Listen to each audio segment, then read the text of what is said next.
ഓം നമോ ഭഗവതേ വാസുദേവായ. ദശകം 12, ശ്ലോക 1.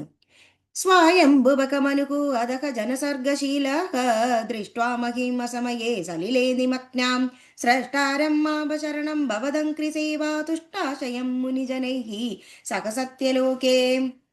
സ്വായംഭുവനായ മനു അഥ അനന്തരം ജനസർഗശീലക ജനങ്ങളെ സൃഷ്ടിക്കുന്നതിന് വേണ്ടി ദൃഷ്ട്വ കണ്ടിട്ട് മഹീം ഭൂമിയെ അസമയെ അനവസരത്തിൽ സലിലെ വെള്ളത്തിൽ നിമഗ്നാം താഴ്ന്നുപോയ സ്രഷ്ടാരം ബ്രഹ്മാവിനെ പ്രാപിച്ചു ശരണം രക്ഷ നേടാൻ ഭവത് ഭഗവാന്റെ അംക്രിസേവ പാദസേവ തുഷ്ടാശയം സന്തുഷ്ട ഹൃദയം മുനിജനൈഹി മുനിമാരോടുകൂടി സഹ അവരെ കൂട്ടി സത്യലോകത്തിൽ.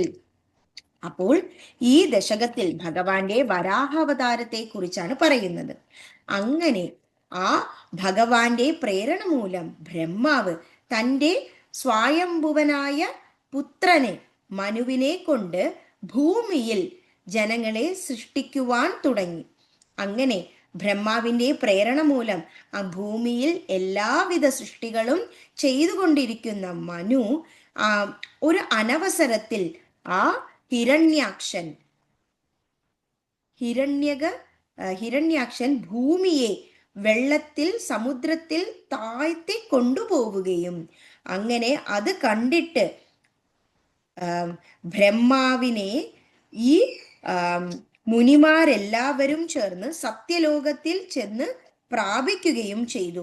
അങ്ങനെ ഭഗവാന്റെ പാദസേവ ചെയ്യുന്ന ബ്രഹ്മാവ് തങ്ങളെ രക്ഷിക്കും എന്ന ആ ഒരു ഉദ്ദേശത്തോടു കൂടി മുനിമാരെല്ലാവരും സത്യലോകത്തിൽ പോവുകയും ബ്രഹ്മാവിനോട് ഈ ഭൂമിയെ എങ്ങനെ രക്ഷിക്കണം എന്നുള്ള കാര്യത്തിൽ അവർ ഉപായം തേടുകയും ചെയ്യുന്നതാണ് ഈ ശ്ലോകം.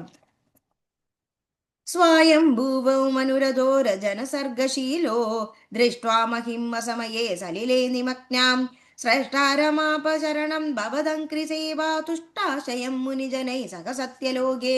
श्रीहरे नमः गोपिका जीवनस्मरणं गोविन्द गोविन्द. Thank you.